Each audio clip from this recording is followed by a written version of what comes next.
Good evening, non-existent viewers. It is almost 10:15 here in Colorado right now. I'm hoping I can upload this video before midnight, like finish filming this video and editing it and all that good stuff and get up before midnight, because today, February 27th, is Pokemon's 27th anniversary. And yesterday I made a video singing along to the Johto theme song from the anime in my car while I was door dashing, and I was door dashing all afternoon today, so I figured I'm gonna make this video because I know I'm late to this party, but I just got Pokemon Violet the other day from Target, and I figured I might as well make 5 more Pokemon themed videos this week, just like what I did last year from like February 26th through March 3rd, I believe it was. Yeah, like a whole like Pokemon themed week on my channel.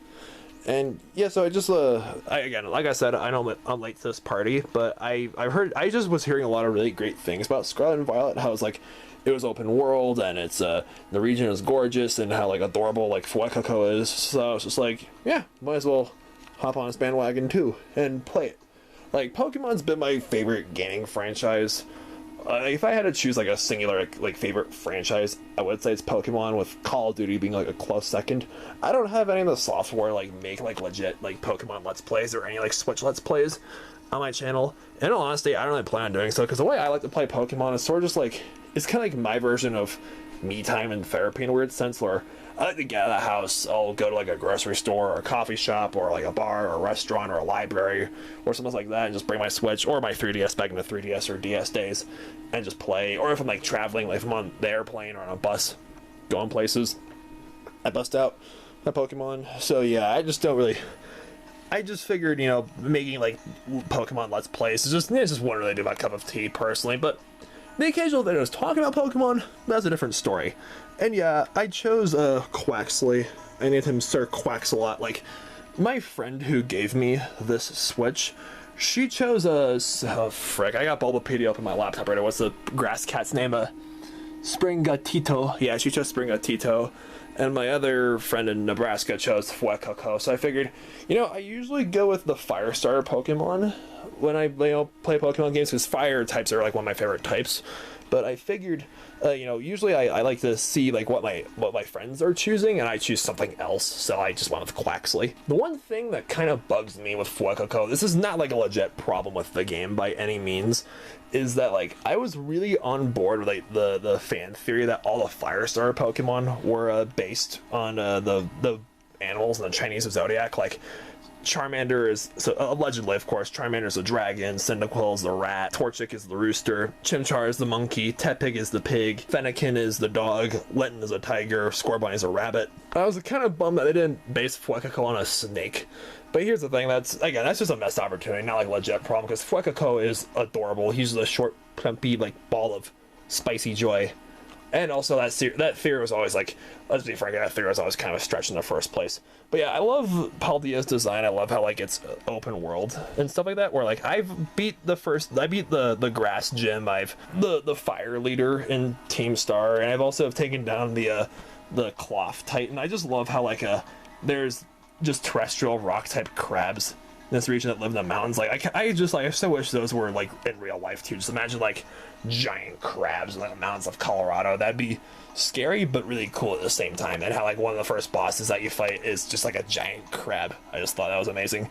And yeah, I love how like they brought it back so where TMs break, but you can still like craft TMs with like materials that are dropped by Pokemon that you fight in the wild.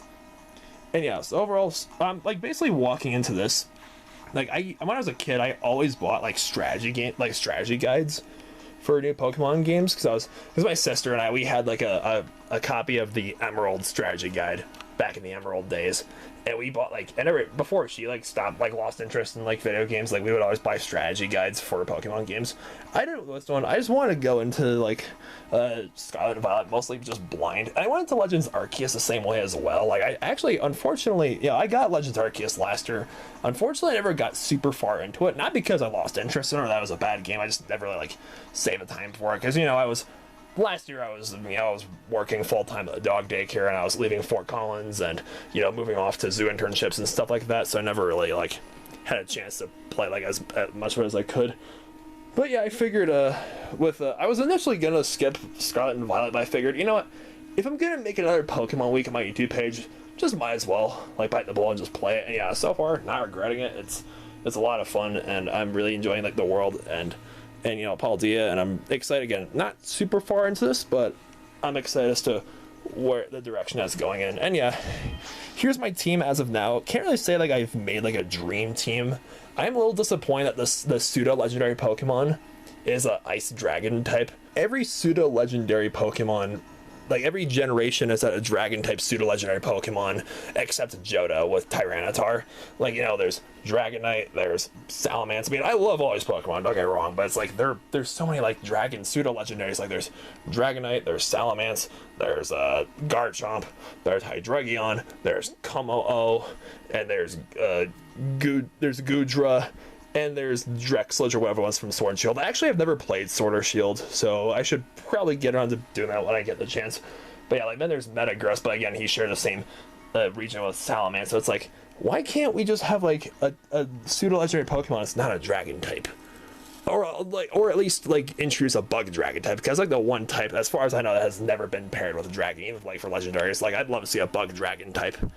That'd be so awesome. This is my team as of now. Again, not super sensitive. This is what I'm rolling with at the moment. So here's my Palmo, Nika. I named, you know, I love electric types and I love fighting types. So I just fell in love with this little ball of joy instantly.